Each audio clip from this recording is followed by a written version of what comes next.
House will come to order. All members, please come to the House floor. All members.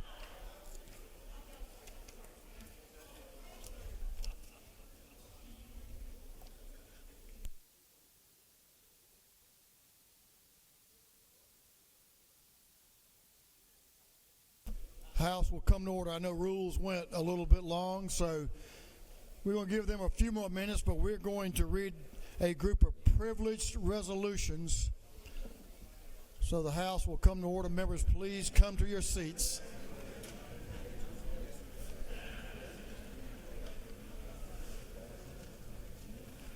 Mr. Clerk, will you read the caption to a group of privileged resolutions? Honoring the life and memory of David Lamar Beecher, Sr.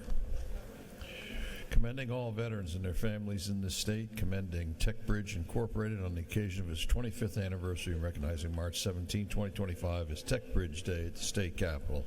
Congratulating, commending Irene Barton for receiving the 2025 Yellow Rose Nikki T. Randall Service Leader Award. Commending Kristen Timoteo, the Georgia Public Library Services 2024 Library Employee of the Year, recognizing commending Dr. Jose A. Marquez Leon. Celebrating the Georgia Latino Film Alliance and the Georgia International Film Festival. Expressing support for increased awareness of stomach cancer. Commending Sam Yee for his trailblazing and extraordinary contributions to Georgia's jazz community. Commending Colt Manufacturing Company for its commitment to safe and responsible firearms ownership. Recognizing, commending Mayor Allison Wilkerson. Congratulating, commending Cornisha McGill Brown for receiving the 2025 Yellow Rose Nikki T. Randall Service Leadership Award. Recognizing March 27th, 2025 is City of Thomasville Day at the State Capitol. Congratulating the St. Joseph's Hospital of Savannah, Georgia upon its 150th anniversary. Recognizing, commending Delane Roberts on the occasion of her retirement. Recognizing, commending the Metro Atlanta Coalition for Healthy Neighborhoods, Wholesome Wave, Georgia. And recognizing March 20th, 2025 is Out the Trap Day at the State Capitol, and for other purposes, that completes the reading of the privileged resolutions.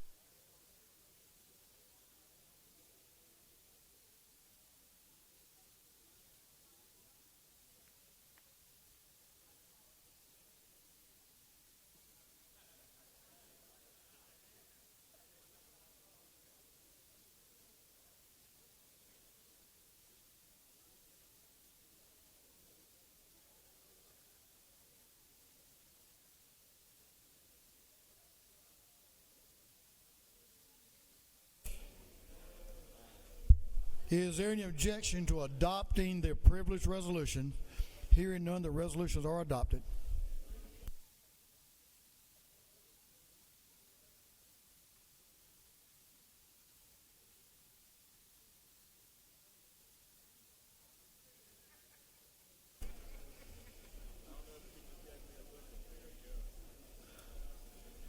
Mr. Clerk, will you read the caption to Senate Bill 144. Senate Bill 144 by Senator Watson, the 11th, and others to be entitled an act to amend Article 6 of Chapter 7 of Title 2 of the Official Code of Georgia annotated relating to liability for use of fertilizers, plant growth regulators, or pesticides, so as to clarify that a manufacturer cannot be held liable for failing to warn consumers. This bill having referred to the Committee on Agriculture and Consumer Affairs, that committee recommends that this bill do pass.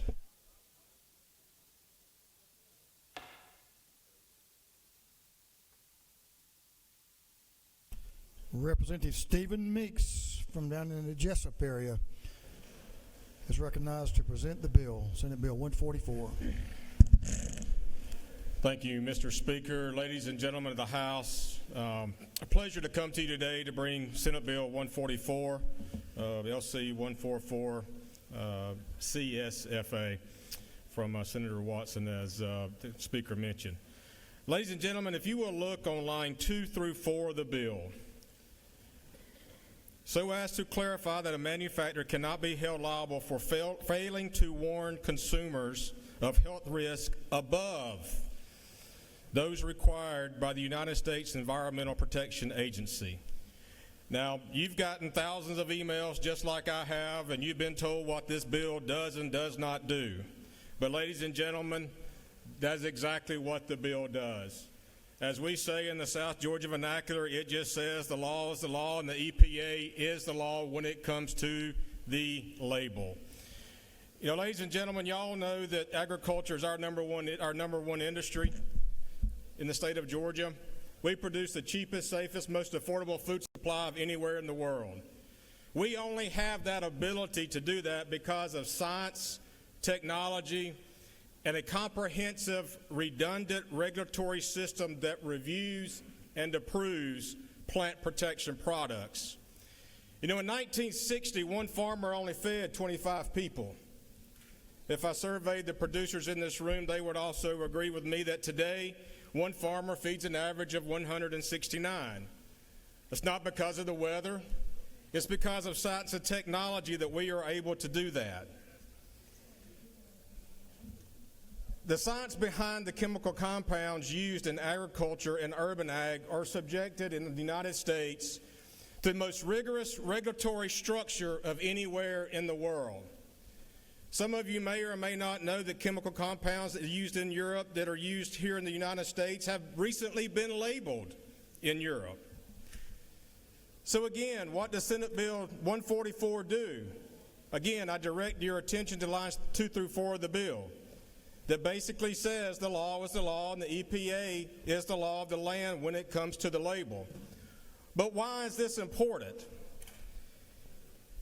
It will help keep chemistries available for Georgia farmers and farms in rural America and urban settings that are manufactured here in the United States. It's not a surprise to anyone that more and more of our chemical chemistries are coming from overseas. We need to make sure that we can continue to have those manufactured domestically here in the United States under our rules, our regulations, and under our safety protocol. So how did we get here?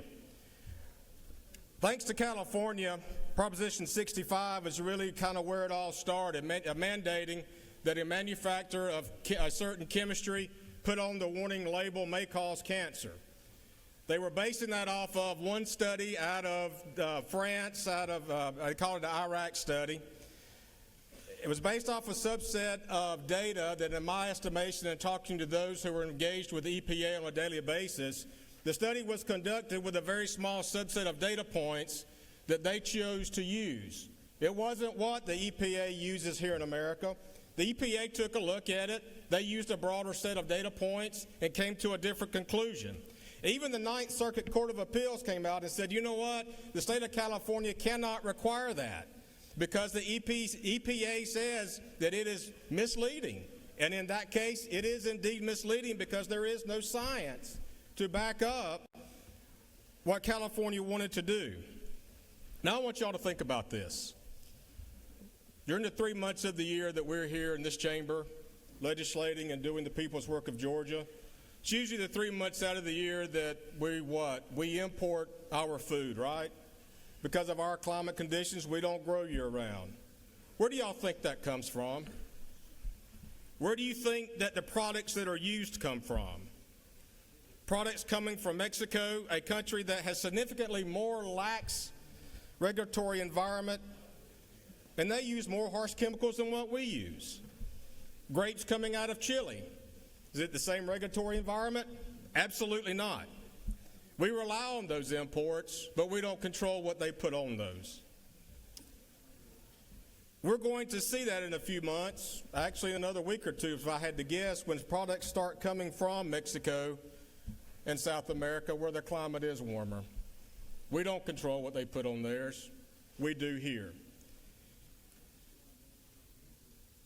The bigger picture is, are we going to continue to feed ourselves using the chemistry and science that is available to us or not? We're going to allow it to be manufactured here, or we're going to bring it in from overseas. I just assume have it here where our regulatory environment controls the outcome of what we put on our food products. And ladies and gentlemen, it's the same food products that I eat, that my family eats, that my child eats. Many of y'all have seen John William running around here from time to time. It's the same food products that you eat.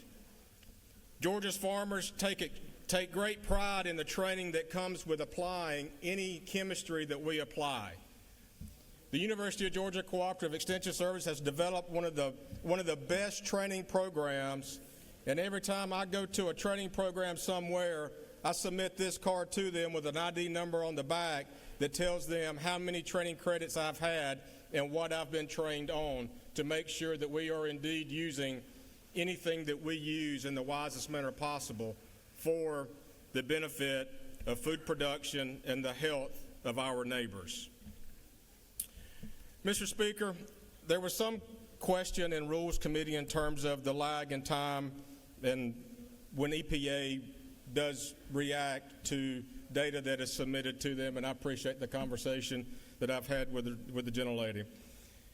I went back and made a call while I had a few minutes to ask the question of, okay, how quickly can EPA issue a stop to a product that is on the market that additional harm that may be caused is being caused? And under FIFRA, the Federal Insecticide, I get this tied up from time to time, the Federal Insecticide, Fungicide, and Rodenticide Act, known as FIFRA, there are emergency orders. Whenever data is submitted to the EPA, they can in turn, and then talking to even our state regulators, what happens? Data is verified. And in this particular case, on August the 6th, 2024, Dacthal, there was an emergency order issued, and the product was immediately moved from the market. But, Mr. Speaker, this is not about a single product. It's about all products that we use in agriculture and allowing us to continue to produce the most abundant, safest food supply of anywhere in the world. And ladies and gentlemen, I hope that you will join me in supporting this legislation so we can continue to do that. We are America. We are heavily regulated when it comes to what we can and cannot spray on the food products that we are producing for human consumption. I ask for your favorable consideration to House Bill 144, and Mr. Speaker, I'll yield for a couple of questions, if there are any. The gentleman does have a couple. Representative Carter, to your left, way back to extreme left, Chairman Meeks. Oh, there you are. I'm sorry. Thank you, Mr. Speaker. Does the gentleman yield? Yes, ma'am. So I'm asking the same question that I asked yesterday in committee. Because as I read the language and I'm trying to understand, not being an attorney, the language speaks of not being able to sue because there isn't notice on the label. However, there have been suits and these manufacturers have lost because people have been harmed. So help me understand, if this measure passes, what will be the cause for someone who's been harmed to bring suit if they can't show that the issue in the product is what has caused the harm?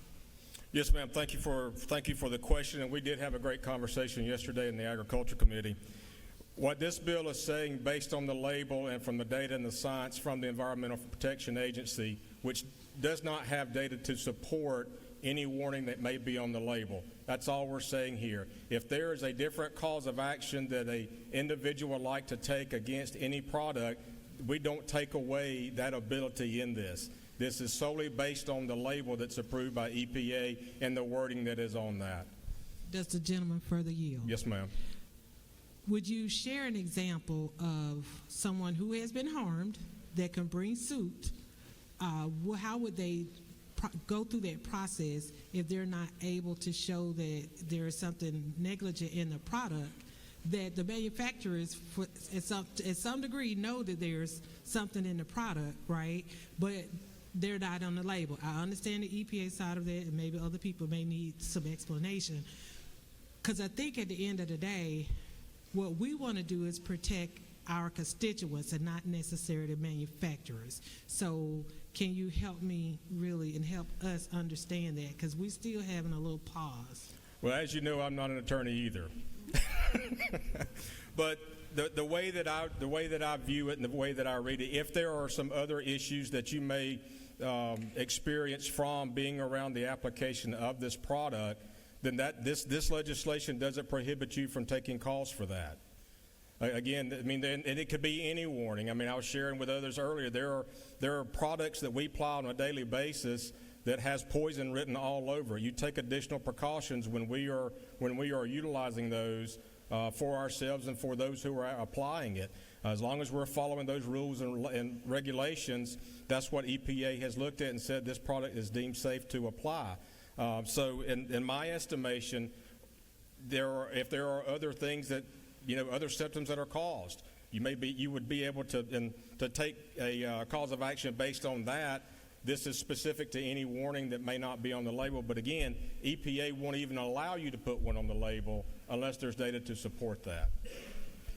Yes, ma'am. Representative Jaspers to your right is recognized for a question. The gentleman will yield. Yes, sir. Yes, sir. We're good now.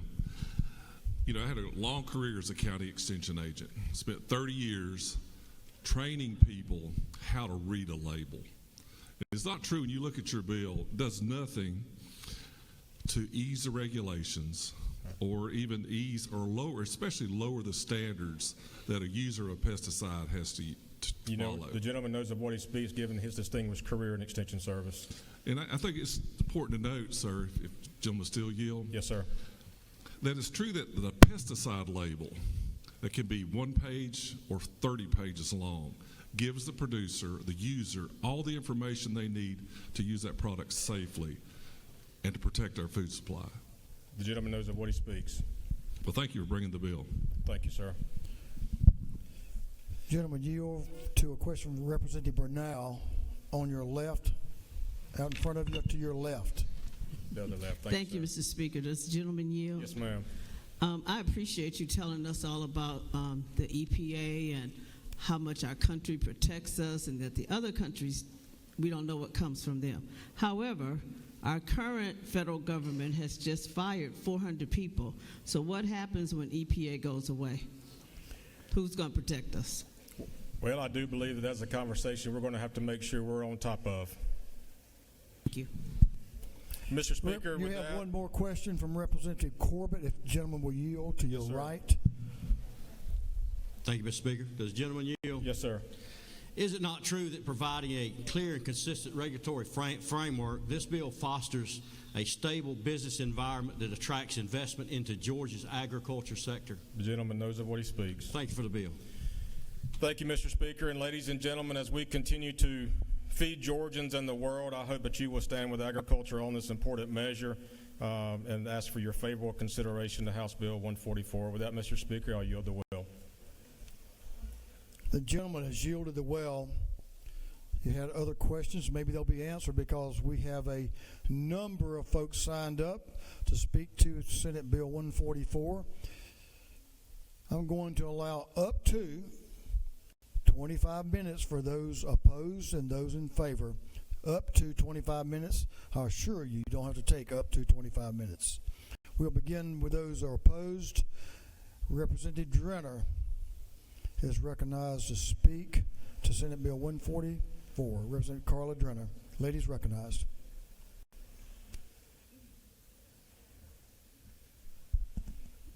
Thank you, Mr. Speaker. I was headed to get my coat because it is so cold in here. So if you... You want to borrow mine? I'll bring it down there. No, do you mind? My hands are shaking. So I rise today to voice my strong opposition to Senate Bill 144, which seeks to amend Article 6 of Chapter 7 of Title 2 of the Official Code of Georgia Annotated regarding the liability for the use of fertilizers, plant growth regulators. Oh, thank you.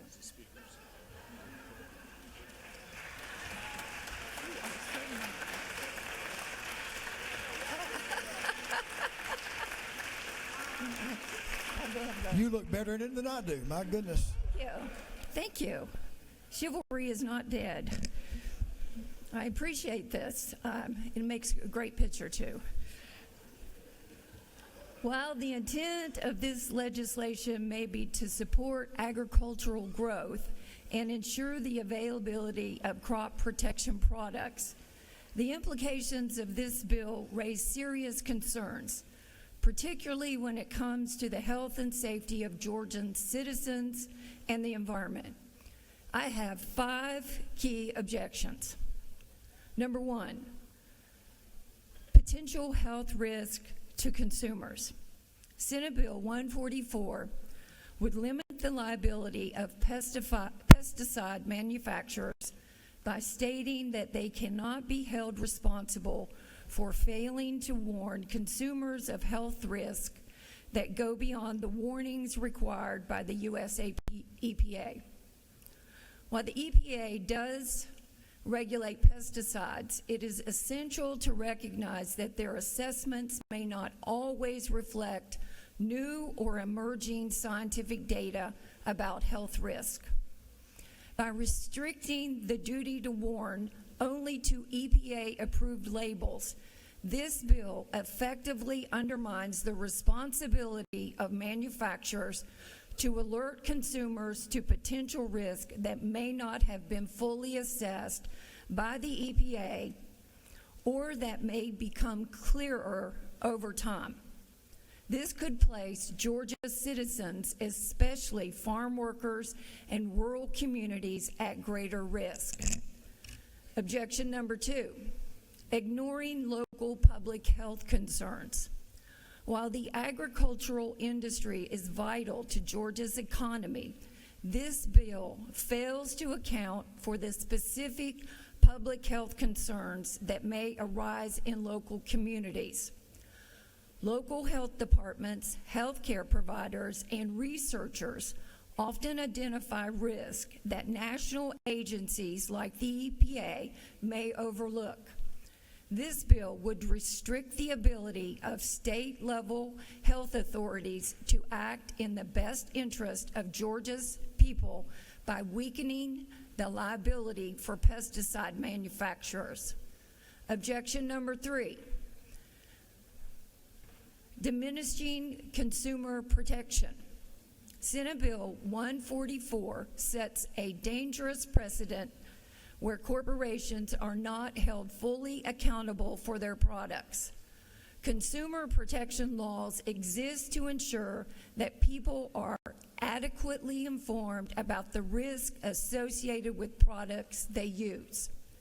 By removing the possibility for additional warning labels or safety information, this legislation weakens protections that could potentially save lives and prevent long-term health effects. Objection number 4, risk of environmental damage. We cannot overlook the environmental consequences of pesticide use. While agriculture is indeed crucial to Georgia's economy, our land, water, and biodiversity must also be safeguarded. Limiting accountability for pesticide manufacturers could result in more hazardous chemicals being released into our environment with long-term, irreversible consequences for Georgia's natural resources. My last objection is public distrust of regulatory oversight. This bill suggests a heavy reliance on the federal EPA, which, though an important body, does not always align with the public health priorities of Georgia's citizens. Relying exclusively on federal regulations and stripping away state-level responsibilities creates a public perception of insufficient oversight, further eroding trust in government and regulatory systems. In conclusion, while we all recognize the importance of supporting Georgia's agricultural economy, it is equally important to ensure that our citizens and the environment are protected. Senate Bill 144 undermines the safety of our communities by shielding pesticide manufacturers from accountability for potential health risks that may go unaddressed by the federal EPA. This is not an issue of economic growth versus public health. It is about striking a balance that protects the health and well-being of every Georgian. I urge you to vote no. It is our responsibility to create a system that holds corporations accountable for their actions and ensures the safety of all who live and work in our state. Thank you, Mr. Speaker. I yield the will, and I'm going to bring you your coat back. Thank you. The lady has yielded the will. Representative Rahman is recognized to speak to the bill. Representative Rahman.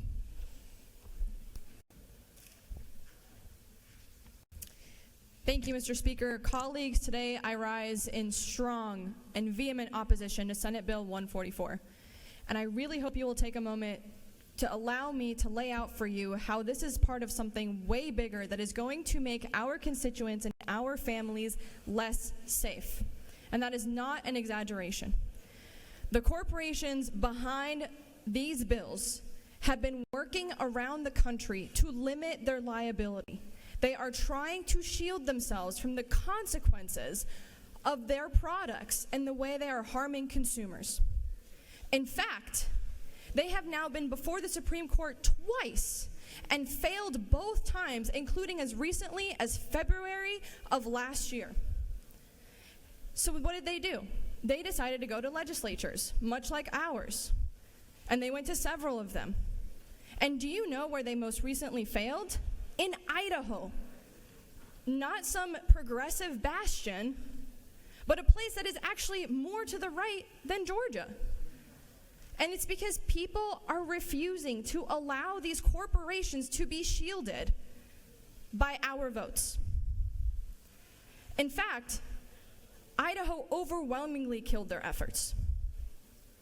Because the reality is, a lot of people around the country, and particularly lawmakers, are recognizing this for what it is, an attempt to shield themselves from responsibility. I refuse to be used by a corporation as a shield for the consequences of their actions. In fact, just yesterday, in the past 24 hours, because the point of this bill is it says, you know what, the standard that we are going to go by is the federal one. And what this body is trying to do is trying to use federal government inefficiencies to say, we've done our due diligence. But no, we haven't. The EPA within the past 24 hours not only has announced almost 1,300 layoffs, but in addition has announced multiple deregulations related to our air, to our water, to the things that we need every single day. And then to have the audacity for some of these companies to say, poor us, we need your help. We are in such dire straits. When in fact, they've now tried the judicial branch, now they're coming to the legislative branch, and also are already gutting the executive branch part of this, both on a federal and state level. And we're being told, no, we are actually just trying to improve standards. We're actually trying to make sure standards are equal across the board. No, they are literally gaming the board. No matter which way you are moving these pieces, they are changing the actual board they are working on. We cannot be pawns in this game. We cannot allow ourselves to make the world more dangerous for consumers and for Georgians. And I want to be clear, at the heart of this bill, at its most basic fundamental level, what this bill is saying is it is saying that a corporation can bring a product to market, and it is on the consumers and the rest of us to prove that market is dangerous. I firmly believe that you need to prove your product is safe before you bring it to the market. It shouldn't be, let's try it out and then see what happens. This is not, to be clear, this door has already been opened. We cannot further open it. We cannot further hurt more people. Because the reality is, yes, we do get updated science. Yes, we do get updated regulations. But let's be honest, and I'm going to be so honest with you, I don't know what's going to be left of the EPA to actually deal with these corporations. And if the only entity that we are going to be listening to on these labels, in court, everywhere else, is going to be the EPA, Is anybody going to be able to successfully get the justice that they deserve for the harm that's been caused to them?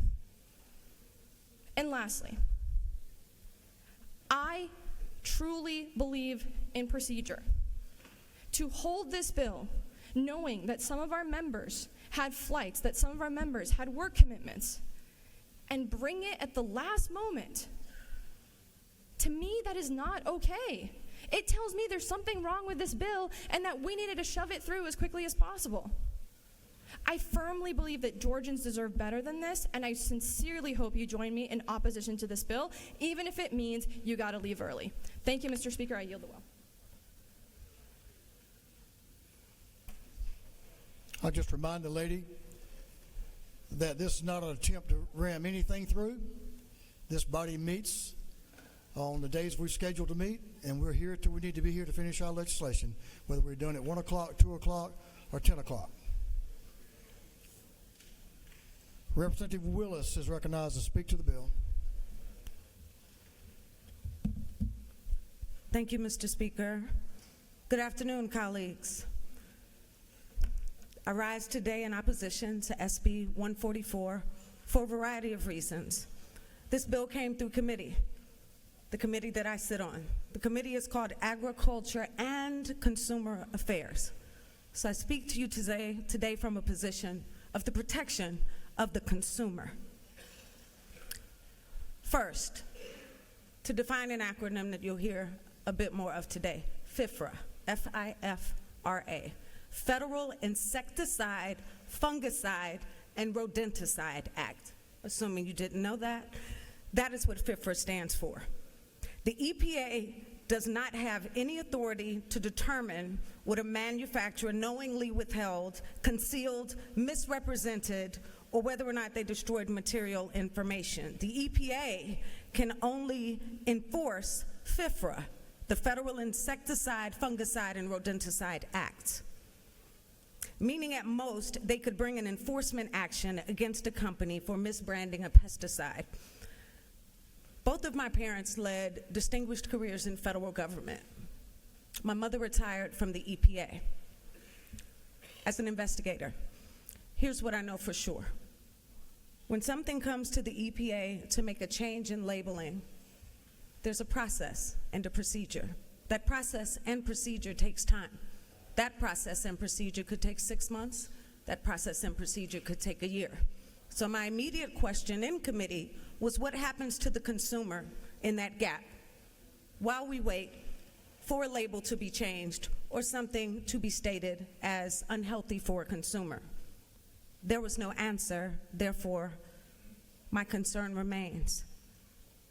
Only a judge or jury could determine if a violation occurred. If the EPA went through all of the steps and took a company to court to hold them accountable for knowingly concealing material information regarding human health risks, a jury would then be tasked with determining whether or not they made their case. It is up to a jury to determine that a manufacturer violates FIFRA. Again, it is up to a jury to determine whether or not a manufacturer has violated FIFRA.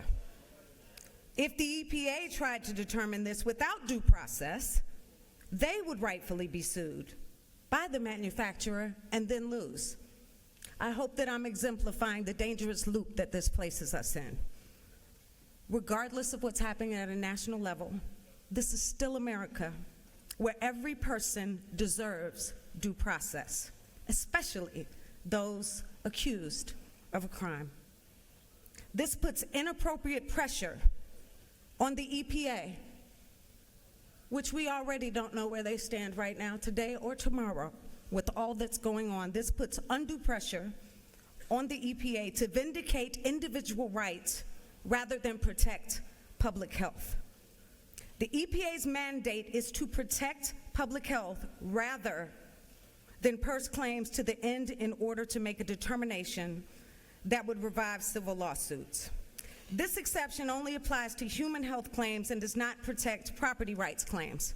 And quickly, I want you to know that Monsanto knowingly concealed the risks that dicamba sprayed over the top would drift and harm neighboring farms. What I'm speaking of is even if I choose to use a pesticide and my neighbor does not, there's something called drift. For once it gets in the air, it can then travel, and it can travel to your organic farm, and it can hang out over your organic crops, and then it can infect or weaken what is happening to what you're growing that you're selling as organic. We can't overlook that. So the ultimate question is, why would we ever stand here today to weaken consumer protections when the committee is called Agriculture, which we love and support, and Consumer Affairs, which we stand here today to weaken protections for? In conclusion, for those of us who have survived inexplicable cancers, for those of us who have received diagnoses and had to fight for our lives and won without explanation as to where our sicknesses have come from, when we don't have the cancer gene, when we still receive a diagnosis that's life-threatening, like I did, and there's no way for the doctor to tell you where it came from, your mind begins to spin. Is it environmental? Is it dietary? Is it pesticides? Is it the food that I'm eating? In the absence of a clear answer, we must protect consumer affairs. And not just for those of us who have fought for our lives and won with inexplicable illnesses, but for those that we have lost. And with that, Mr. Speaker, I yield the well. Thank you, Representative. The lady has yielded the well. That concludes those speaking that are opposed to the bill. We now have up to 25 minutes for those in favor. Representative Osteen is recognized to speak to the bill.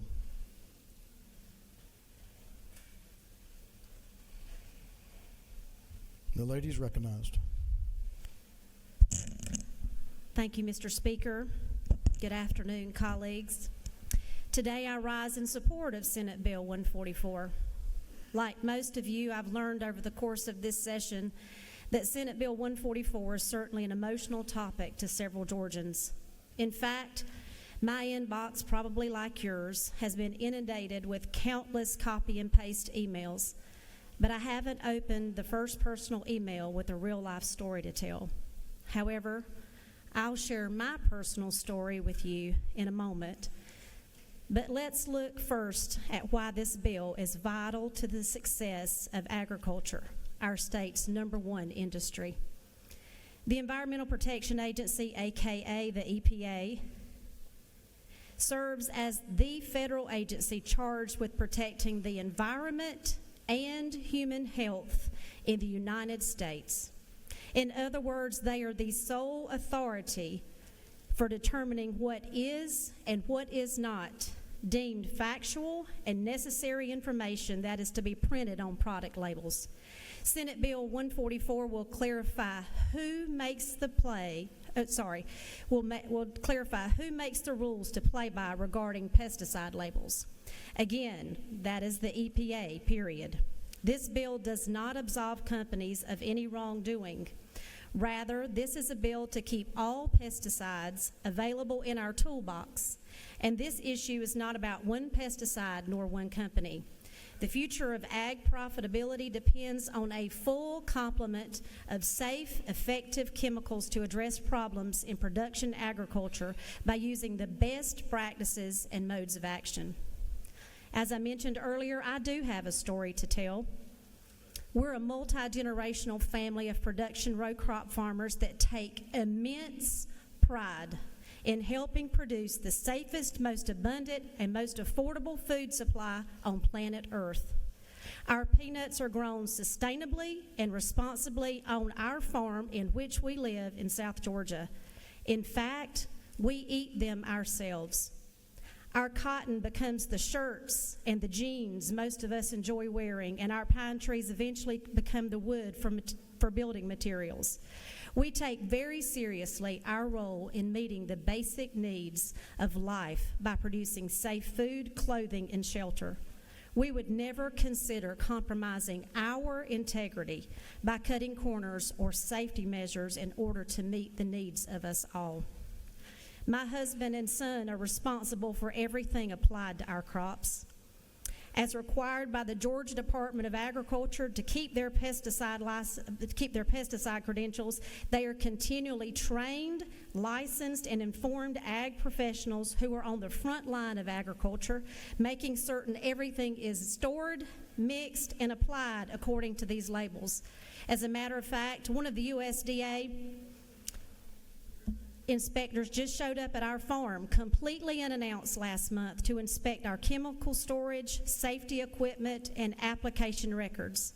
My husband and I would never, ever, ever allow our son to be put in harm's way, especially since he is the loving father to our only grandchild.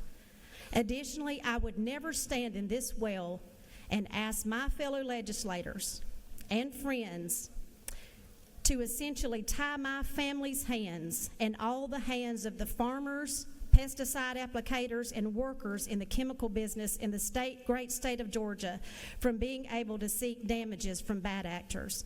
I would never do that. My knowledge doesn't come from magazine articles or posts on social media regarding this topic. My family is ground zero for handling and applying pesticides. We apply these products daily throughout the growing season. This critical piece of legislation will ensure that Georgia farmers keep available the essential chemistries needed to produce a safe, affordable, sustainable, and responsible crop that solidifies continued food security for our state, country, and world. As President Dwight Eisenhower so thoughtfully penned many decades ago, farming looks mighty easy when your plow is a pencil and you're 1,000 miles from a cornfield. Friends, I ask for your favorable consideration of Senate Bill 144. Our farmers are depending on your affirmative vote to protect the future of Georgia agriculture. Mr. Speaker, I yield the well. Thank you. The lady has yielded the well. That completes our conversation on Senate Bill 144. Those that are opposed and those that are in favor. Is there any objection to the previous question being ordered? Hearing none, the previous question is ordered. We do have a minority report, and then we do have chairman's time. 20 minutes will be allotted for each. The minority report will be brought to us by Representative Stacey Evans. Representative Evans is recognized to speak to Senate Bill 144. The lady has the well. Thank you, Mr. Speaker. Good afternoon, colleagues. I rise in opposition to Senate Bill 144. I want to touch on what this bill is about to begin with. We've been told here today that this is not about a single product, but it is. You can just Google it.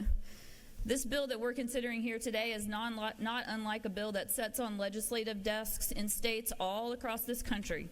It is a nationwide effort. It's passed in a lot of places.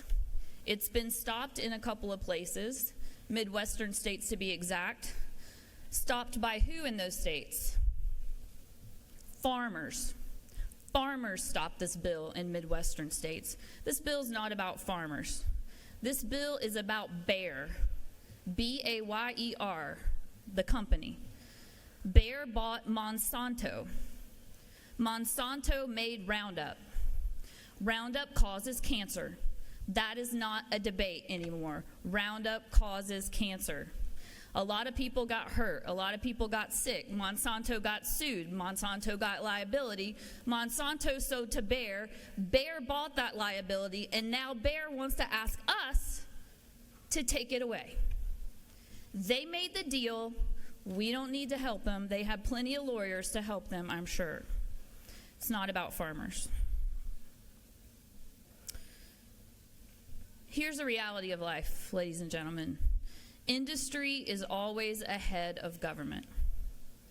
It's not meant to be an insult to us. It's just reality. They've got more money. They've got more people.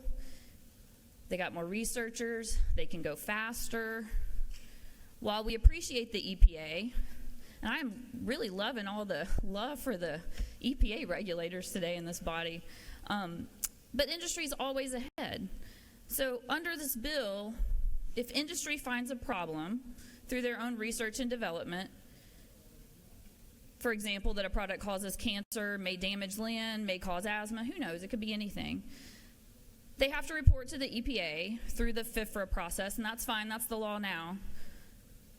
And I'm aware that perhaps industry wanted to make sure through this legislation that they only have to do one avenue of reporting, just to the EPA, not also to the EPD, not also to any other regulators out there, and that's fine. I don't have any problem with that. But the bill does more than that. It says that when industry reports to EPA what they've discovered, that's it. I told them. They didn't tell you. It's not public.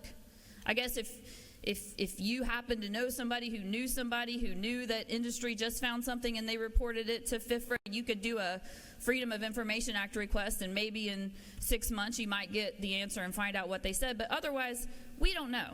So industry tells government looks at it. I heard the author, and I appreciate that, yes, there are times when someone can sound the alarm and there can be an emergency action to take a product off a shelf. But that's not what normally happens. And proponents of this bill have said, and is true, and I don't think anybody's going to find this to be revolutionary. Usually it's slow. EPA gets the information through FIFRA. They look at it. It sits on the shelf. Maybe there's a change of administration. Who knows? Doesn't have to be nefarious. It just takes a minute. 6 months, 8 months, 9 months, a year. So in this interim period of time, under this bill, we've told industry, you told the EPA, if the EPA doesn't tell consumers, you're good. So in the meantime, 6 months, 9 months, a year, 2 years, who knows, consumers keep buying the product. Industry knows there's a problem. Big, little, small, it doesn't matter. We, the consumers, should be able to have informed consent about what we buy. If industry knows there's a problem, why not tell us? Why not let the consumers know so they can decide if they want to buy it?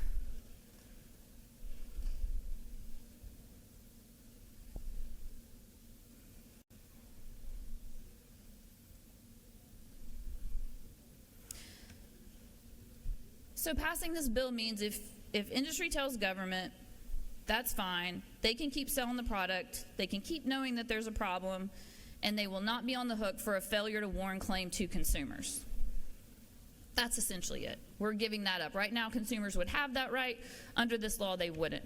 Now, I have heard my colleagues, who I respect greatly, say, but this doesn't take away let's say the information got shared with the EPA, it didn't get shared with the consumer bought the product, the consumer gets sick. Even worse, the consumer dies. My colleagues say, you can still sue for wrongful death. You can still sue for personal injury. You can still sue for all the medical costs for your kid's asthma or whatever happened. Thank you. But how about just tell me in the first place so maybe I don't buy it and my kid doesn't die? Maybe let's do that. But thank you for not killing my claim to recover for my dead child. Consumer information. Yes, it kills a failure to warn claim. So yes, it cuts off that litigation claim, but most importantly, it cuts off incentives for industry to tell the consumers what they know. That's what we're doing, because we're telling them they don't have to. Now here's something funny.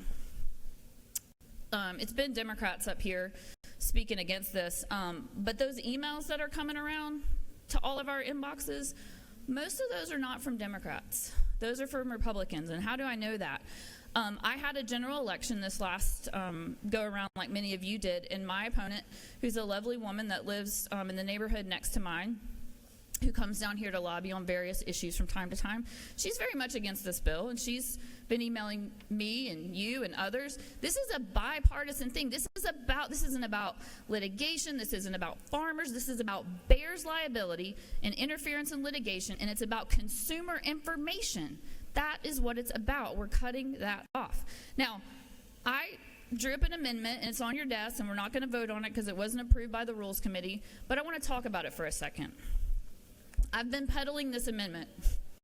There was a bill just like this that was originally a House bill, and I was trying to get it changed, but then they moved the Senate bill, and then, this came up fast, and so I took my amendment to rules. And all my amendment does is just clarify what I just told you. It makes sure that we keep incentives in place for industry to still tell consumers. That's all it would do. It wouldn't interfere with the regulatory simplification that the proponents of this bill have said they want, which I have no problem with. If you just want to report to one regulator, that's fine. My amendment doesn't touch that. And if that was the purpose of the bill, and not to provide some later protection, not to take away incentives for consumer information, there should have been no problem with my amendment. But I just want to use this as a moment to talk about, why are we so afraid of considering amendments, ladies and gentlemen? This is a modified structure bill, so I can't propose an amendment to you unless the Rules Committee approves it.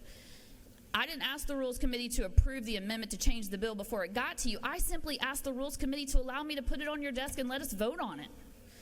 Essentially, ladies and gentlemen, even though we are a co-equal branch of government, even though we are a deliberative body, even though our friends across the hall debate amendments all day, every day, we can't. We effectively cannot. They won't even let me put it on your desk to be considered. So I put it on your desk so you can read it. I put it on your desk because I think it's sad. I think it's sad that we cannot be trusted and empowered to debate and make changes to legislation in this body. And I wish that we could, because I think we could have made this bill better.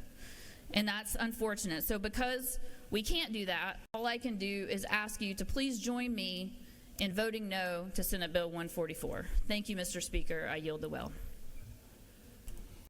The lady has yielded the well. That concludes our minority report. Now we'll have the chairman's time. Chairman of the committee from which this came, Agriculture and Consumer Affairs, Chairman Robert Dickey, is recognized to speak to the bill. Mr. Chairman, you have up to 20 minutes, and however you would like to allocate that time. Thank you, Mr. Speaker, colleagues. I don't come up here often. I don't come up here often to have to defend bills, but I am mad as I can be right now. So folks are coming after agriculture, coming after your food supply. They've sued everybody else in this state, these attorneys, and big from out of state, around the country, and now they see an opportunity to go after agriculture, go after our food supply. And I'm not going to stand here and let it happen. I'm tired of hearing mistruths from emails and mistruths and wrong statements in this chamber. I'm a farmer, and I know what it takes to farm. And it takes these plant protection products that I depend on to be able to be successful, to be able to grow crops. I'm going home, hopefully, sometime this afternoon to put plant protection products on our peaches. I can't weed 1,000 acres of peaches. I'm going to put plant protection products on my strawberries. I can't sell them with mold and mildew on them. This bill is critical for agriculture and for this nation's food supply. We have the #1 industry in this state is agriculture. And we have to have, I can fight the weather, I can fight bad markets, I can fight disease, but I can't fight the courts with taking away our plant protection products in this state. You know, I don't think we'll starve to death in this country, but if you want every bit of your food imported from Mexico, from South America, go down this road without plant protection products, and that's what will happen. We are the breadbasket of the world. I'm wearing a corn tie right here. You know what? 100 years ago, in the 1950s, corn production was 100 bushels per acre. You know where it is today? 400 bushels per acre. You know what all those chickens you eat? They eat corn. We have to have food in this country. It's a national security. You think egg prices went up? You wait till we can't get food in this country. When our production starts going down, the world population's going up. You better hold on to your wallet. Nobody can afford the food prices. We're in a world market. All my plant protection, a lot of my plant protection products come from overseas. And if there's disruptions, if I can't put the right fertilizer, the right pesticide, the right fungicide, we'll lose our crop in a week's time. Cotton producers have to have products, or weeds will absolutely consume the fields just in a matter of months or weeks. We have to have consistency in agriculture. We can't be relying on foreign products and foreign food in this country. And this legislation is a small avenue to guarantee that companies feel the confidence to sell these products in our country and our state. We have the most affordable, abundant, safest food supply of any country. Do you know what our life expectancy has done in the last 100 years? As our food production increased, our life expectancy has increased. I just so frustrated here listening to some things I've heard to get away from what we need to do in this state. We're talking about economic development. We're talking about being the #1 state to do business. We've got to have a legal environment in this state that encourages it and encourages agriculture. We've got great strengths in this state in our agricultural industry. It's not just the growing, it's the ag businesses, the producers and the processors and the transportation and all that we do in this state, environmental. We've got to make sure that stays strong in this state. Do not let the courts pull down our great economy in this state, our great ag economy. We had Secretary of Agriculture Brooke Rollins here yesterday. We met with her and asked her for a lot of things. We talked about trade. We talked about research. We talked about farm income and the farm bill. Y'all, this is what we can do in our state. Pass this bill. We can't depend on Washington for everything. This is something we can do right here in this state to strengthen our ag economy and our food economy. You know, I know many of you are ready to go home. I am too. And I said I'm going home and look at those peach blossoms. But they're very vulnerable. And I've got to have the help of technology, energy supply, labor, good weather, the Lord sending rain and the good dirt and the sunshine. But we've got to have these products. I got to have a supply of them. I can't just wait weeks to get something from somewhere else. I hope the weather will. We're under attack. You see it. The litigation is coming after agriculture, and this is the first blow in my mind that I've seen it witnessed firsthand. We got to fight back, folks. You got to stand up for your food supply, for the cost that we don't depend on foreign food. You know, a lot of you are wearing green today, wearing the Lucky Charms and all that. You know why we're celebrating St. Patrick's Day? Because all the Irish moved to this country in the 1850s. 1 million of them starved to death in Ireland, and another 1 million got on boats and came to this country to be able to find food. And I don't want my children and my grandchildren having to worry about food. That's why we need this bill.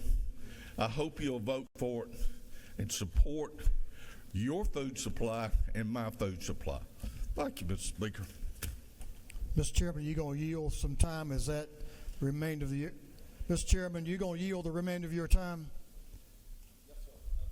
I'll yield the remainder of my time. Chairman Leverett, I think the chairman has designated you to speak to the bill. Thank you, Mr. Chairman. Chairman Dickey has yielded the well. Representative Leverett is recognized to speak to the bill. Thank you, Mr. Speaker. Ladies and gentlemen, I want to just very briefly address a few issues that have been discussed at great length with regard to this bill. I obviously cannot talk to the need and the need for the availability of these sorts of products. I think the previous speakers have addressed that very passionately and eloquently. They live it every day, and so they know those issues better than I do. What I wanted just simply was to address is what I view to be the legal scope of the bill. So I do not view this as an immunity bill. I do not view this as a bill that really limits many of the kinds of claims you would have as a user of a product's liability claims. The only claim that in my view, this bill adversely would impact is the failure to warn. And that space, to some extent, is already regulated and controlled by the federal government through that FIFRA, the Federal Insecticide, Fungicide, and Rodenticide Act. That already provides that manufacturers have to register these products, they have to disclose information to the EPA about them, and then they have to use on that product a specifically approved label. And as some of the other speakers addressed, that some of this came because other states have been trying to require them to use different or additional labels, which puts the manufacturer in sort of a catch-22. They have to use the federal label, nothing more, nothing less. If they put something else on it, they're in violation of federal law and subject to penalty. So that's part of the issue we're addressing here. And as part of that, we're saying that as long as you're using the federal label, you are not, you can't be found liable under a failure to warn theory. That's the only theory that this bill impacts. And if it's later determined that the company didn't disclose all the information that it had about the product, even that protection goes away. So it doesn't prevent you from suing in negligence. It doesn't prevent you from suing in strict liability and other kinds of claims that you could assert. And so admittedly, this does impact claims you could file. It does. But I believe you've heard from the other speakers how, on balance, that is needed, and I think given the limited scope of that impact, there's still other claims that are available. It's not like companies will never have to answer if they have put a dangerous product out into the use by the general public. So I would encourage you to vote for this bill because I believe it is a reasonable response to a problem that is being encountered in the agricultural business to preserve the use of these products, because you've heard people testify who live it every day, how useful they are and how needed they are. And they're still as a source of recovery if people feel like they have been harmed by them. So I would encourage you to vote for this bill. And to the extent I have any additional time left, Mr. Speaker, I'd like to yield it to Chairman Meeks, who sponsored similar legislation in the House like this one. The gentleman has yielded the well, and there is time left. On the chairman's time, Representative Meeks is recognized to come back to the well. Thank you, Mr. Speaker. You know, we've heard a lot of debate today about what this bill does and doesn't do, who it might or might not protect. And ladies and gentlemen, I stand in this well, and when I speak to each of you, I look you eye to eye. I'm not one to look you eye to eye and tell you something that I don't believe. And if for 1 minute that I thought that this bill would weaken you, the one sitting by you, the one in front of you, the one behind me, or our families, I wouldn't be standing here. If it would take away any right of you to take any cause of action, if it would lessen the company's ability to provide you information that you're supposed to get so that you can make an educated decision on whether or not to use a product, I wouldn't be standing here. Comment was made earlier about products coming to the market. Whether you know it or not, it's $300 to $350 million to put a product on the market and 12 to 14 years of research. And I've spoken to our weed scientist at the University of Georgia who makes the recommendations on the mixtures that we spray. And that's not just coming from the companies. That's coming from EPA, that's coming from researchers at research institutions that we value in our state, such as the University of Georgia College of Agriculture and Environmental Sciences. I want to reiterate that if a company willingly withholds any information, ladies and gentlemen, it's federal law. You've heard that. It is the case. They won't ever again be able to register a product because they lied to the consumers. They lied to you. They lied to me. Comment was made earlier about dicamba, drift. Yes, that's right. It happened. It got pulled from the market. You know why? Because people in one state, not in Georgia, was not using the product as it was labeled. And because it was not labeled correctly, we have lost that as a tool in our toolbox to effectively manage weeds that others won't. So guess where we are now? With the exception of one product, it's hand. We pull them by hand. Two additional things, and I'll close, Mr. Speaker. The EPA regulates the label. States regulate use of the product. And a few moments ago, when swapping some text with one of the authorities in our state, I want each of you to know that in the state of Georgia, under the Pesticide Control Act, each of these products are registered annually in the state of Georgia. That means our Commissioner of Agriculture, who you know, if he sees a problem with it, he can pull that product. He can pull that label. But ladies and gentlemen, to stand here to say that we're removing the responsibility of a company to be forthright with consumers, I couldn't stand here and look you in the eye if I thought that was the case. I would ask you to support Senate Bill 144 and continue to support our agriculture industry that will continue to support and provide the safest, most affordable, most abundant food supply of anywhere in the world. And with that, Mr. Speaker, I'd urge favorable consideration of Senate Bill 144 and ask for your green vote. With that, Mr. Speaker, I yield the well. Gentlemen, has yielded the well. That completes the chairman's time. Is there any objection to agreeing to the report of the committee, which was favorable to the passage of the bill? Hearing none, the report of the committee is agreed to. Shall this bill now pass? All in favor of the passage of the bill will vote yes.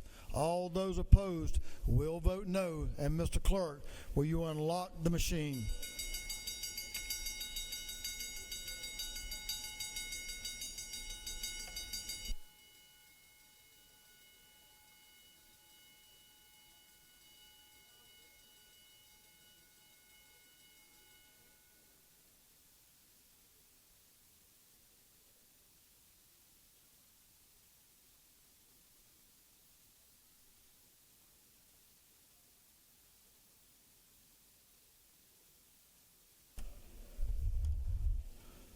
Have all members voted? All members voted? All members voted? If so, Mr. Clerk, will you lock the machine? On the passage of Senate Bill 144, the yeas are 101, the nays are 58. This bill, having received the requisite constitutional majority, is therefore passed.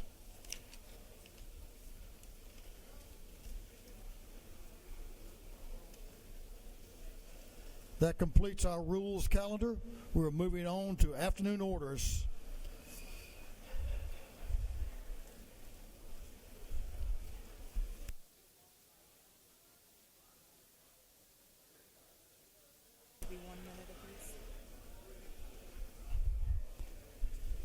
Members, I'm going to give you a heads up on who has an afternoon order. I'm going to ask you to hold your afternoon orders to 1 minute. If humanly possible, I think you can do it. Chairman Ballinger, you're going to be recognized first. Chairman Ballinger was not feeling well, and she's not here. So I'll make that announcement, afternoon order, in just a moment. Before you all leave, I'll go ahead and do it right now.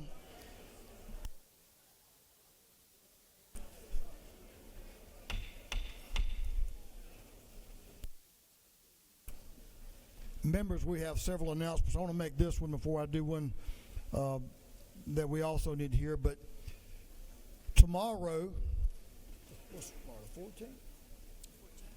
The 14th of this month would have been Speaker David Ralston's birthday. And it is his birthday. His family will celebrate it. This house will celebrate the passing and the service of a good man. So I want to remind all of us, let's think of Speaker Ralston on tomorrow as we think about him, remember him, and think about his birthday and all the contributions he made to this great state. I'm going to ask, some of you are standing now, I'm going to ask you to remain standing. Representing Park Cannon.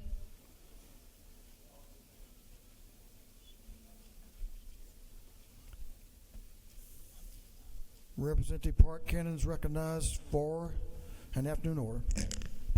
Thank you, Mr. Speaker, and thank you, members.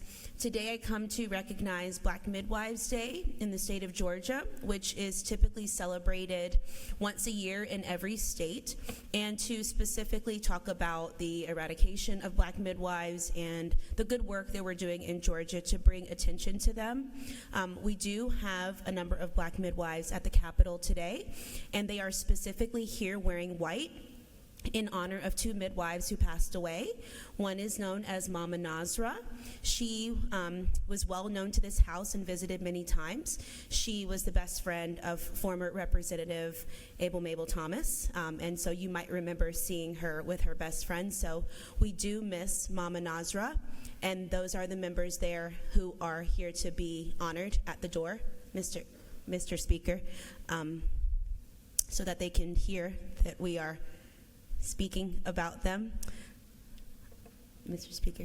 I think that okay. Doorkeepers, you can open the doors, but they're holding them there because we're having this announcement. Yes, sir. I appreciate that. And so in honor of Mama Nasra, and then also Miss Titi, who unfortunately has passed away as well, these Black midwives are here. And I just thank you, members, for taking the time. Would ask for a moment of silence for these two amazing Black midwives who serve Georgia families.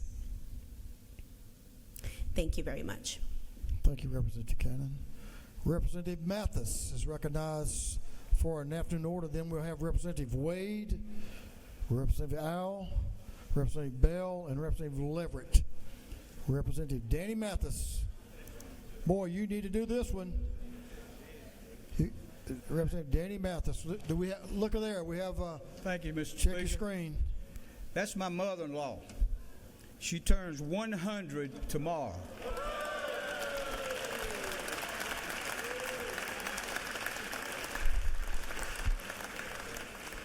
And she says I'm her best son-in-law because I'm the only one.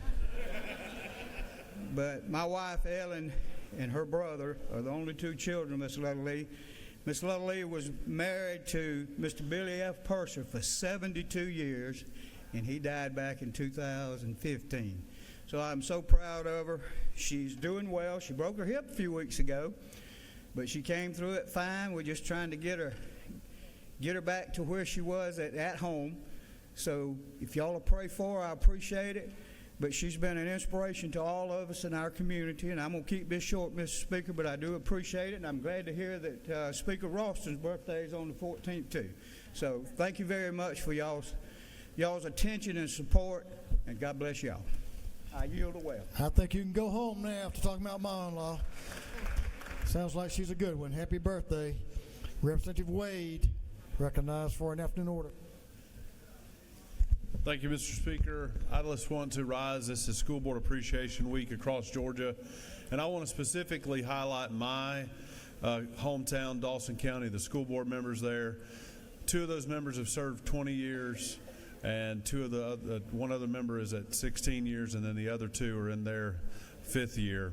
But my special shout out is also that Dawson County School Board made the decision to accept what the voters voted on House Bill 581, and they opted in, along with our county and our city, to recognize that they still have millage rate that they can use to justify increased revenues when needed, but they are going to cap the rising cost of home ownership and keeping that cap based on what this legislature passed and the citizens voted for. So shout out to Dawson County School Board and the Go Tigers. Thank you.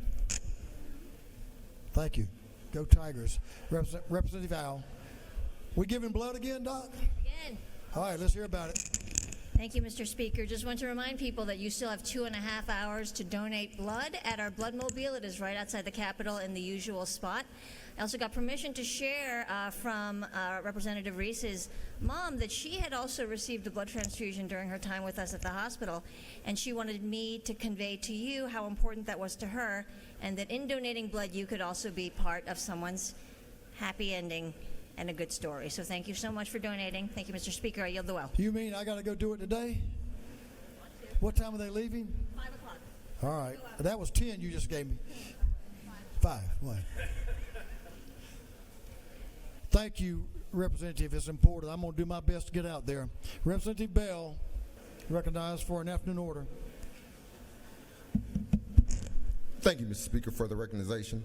Colleagues, if you will help me wish Mundy's Mill High School, Air Force JROTC GA 20052, the Flying Tigers, a well wish as they represent the state of Georgia as the only Air Force JROTC program at the Air Force Nationals drill meet competition right now in Cincinnati, Ohio.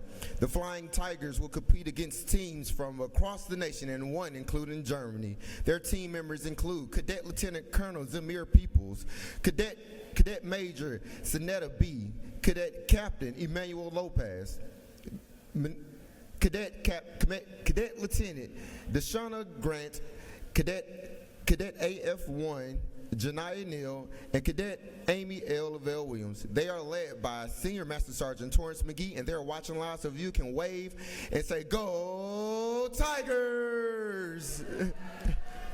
I yield the will, Mr. Speaker. Jim Thank has you. yielded the will.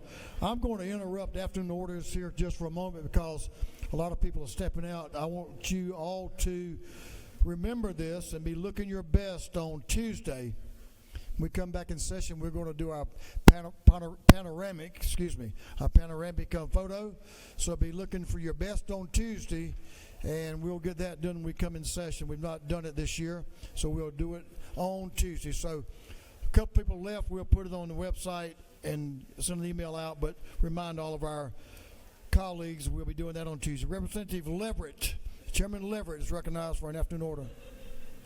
Thank you, Speaker. Ladies and gentlemen, I just want to, I'm proud today as I can be because I have my Elberton staff with me here today. Aaron Butler and Casey Peters, if y'all will stand up in the gallery. They've been patiently waiting up there. So you can welcome to the Capitol. I'm so proud to have them working with me, and it happens to be Aaron's birthday today. So I have some firepower with me. Where'd he go? There he is. If Representative Sharp will lead us in a rendition to sing Aaron happy birthday. Happy birthday to you. Happy birthday to you. Happy birthday, dear Aaron. Happy birthday to you. Thank you, ladies and gentlemen. Thank you, Representative. Thank you, Aaron and Casey. Thank you, Mr. Speaker. Chairman Leverett, they told me a little bit earlier when we were speaking together about who does all the work in your office. There you go. You'll be fine. Just keep her on board. Whatever. I'd get a little bit more pay after today. Ask for a raise. Representative Carter recognized for an announcement. And friends, I think. You have friends coming with you? Come on down, ladies. Thank you, Mr. Speaker. If you all would take, I wish I could have made that picture bigger. But anyway, this is my oldest living cousin. We call her Cousin Leela, but her name is Mary Morgan. And her birthday is tomorrow.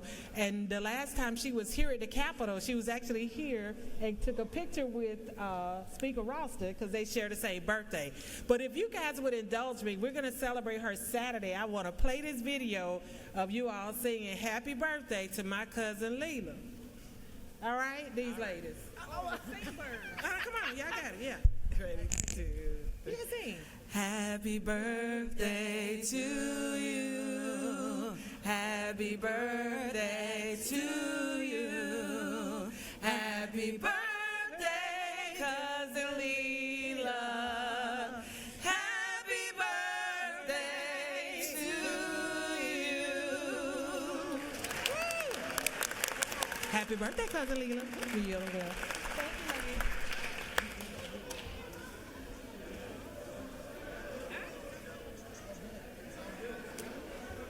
How old is she? 97. Representing Bazemore. Where's Bazemore? Where is she? You got a.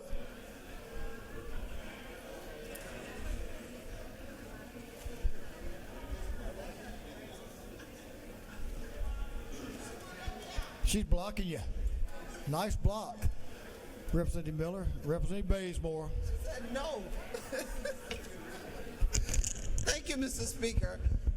And can I have all of the South Fulton delegation up here, please, with me that's left?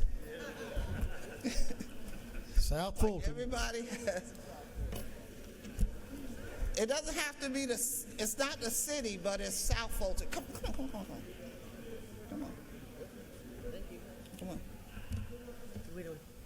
Okay. Just wanted to acknowledge the fact that South Fulton Day was today. Even though they have left for the day, we wanted to recognize that they were here in their house. So thank you, Mr. Speaker. Thank you. Good job. South Fulton. Representative Herring. Representative Change of Hearing is recognized for Thank you, Mr. Speaker. I'm sorry, I didn't mean to cut you off. My daughter, Zion Gwyneth, turned 20 last Friday, but she was studying healthcare systems in the Dominican Republic. So we're going to celebrate her birthday this weekend, and I just want to say happy birthday, Zion. She's 20 years old today. Well, last Friday. Happy birthday, baby. Love you. Mama's proud of you. Chairlady Lynn Smith is recognized for an afternoon order. Thank you, Mr. Speaker and members of the House. If you'll turn and look up in the balcony, we gave these students from Coweta County School System one of the best debate procedures you could see firsthand. Our capital had a difficult issue, and we handled it with decorum and good debate, and they got to see what it was like. So welcome to your state capital. We're a bunch of awesome folks. Thank you. Thank y'all for being with us. We appreciate y'all. Representative Hilton, recognized for an afternoon order. Then Representative Reese. Thank you, Mr. Speaker. Just a quick message for our senior U.S. Senator. While you may have failed to defend Israel's right to defend itself, while you may have failed Georgia's female athletes, please do not fail our federal workers. Please vote yes on the continuing resolution and do not shut down our government tomorrow. Thank you, Mr. Speaker. I yield the well. Representative Reese is recognized for an afternoon order. Thank you, Mr. Speaker. Mr. Speaker, I appreciate this opportunity to say happy anniversary to my wife. Yesterday, we celebrated 9 years. She was in Columbus. I was here in Atlanta, but I'm headed home this weekend. It's going to be a little Luther Vandross playing. That's all I'm saying. I yield the wheel. Dr. Reese is a beautiful lady. I bet we spent some time together, and she told me some of your secrets. I won't be sharing them.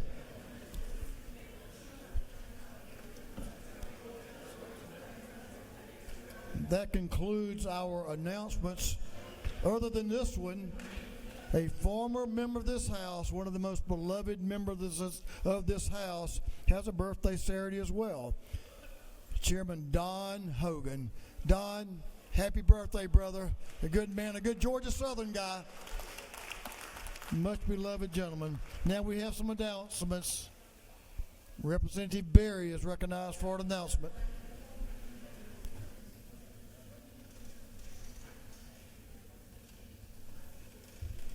Thank you, Mr. Speaker. I just want to remind folks that Atlanta delegation will be meeting after adjournment at 3 o'clock p.m. in Cap 216. Thank you. Representative Adenia, recognized for an announcement. Thank you, Mr. Speaker. Colleagues, the Atlanta Caribbean Carnival brought some food with them. I don't want them to go back. They have some nice rice and peas, curry goat, curry rice, curry everything. It's down in Cap 1, 2, 3. Get them because they're done by 3 o'clock. So on your way out, grab a plate. Thank you, Mr. Speaker. Chairman Parsons, recognized for an announcement. Thank you, Speaker. There will be a meeting of the Energy Subcommittee of Energy Utilities and Telecommunications upon adjournment in 341, and I know some of you are here, so we need to have you down there upon adjournment. Thank you. Another big birthday. I don't know which one this is, but it's got round numbers all around it. But Chairman Martin Newton has a birthday on Monday, St. Patrick's Day. Happy birthday, Mr. Chairman. That concludes our announcements.